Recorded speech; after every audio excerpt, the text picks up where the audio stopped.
जायसवाल जी, Umesh Kushwaha ji, doctor Anil Singh ji,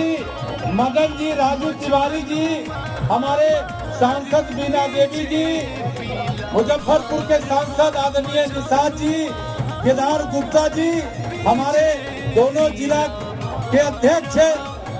Harimohan Chaudhary जी, हमारे विवेक जी और इस एनडीए के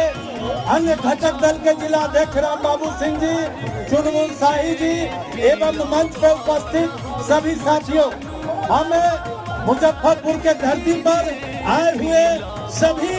आगंतुकों का हृदय से स्वागत करते हैं, क्रांतिकारी अभिनंदन करते हैं। मित्रों,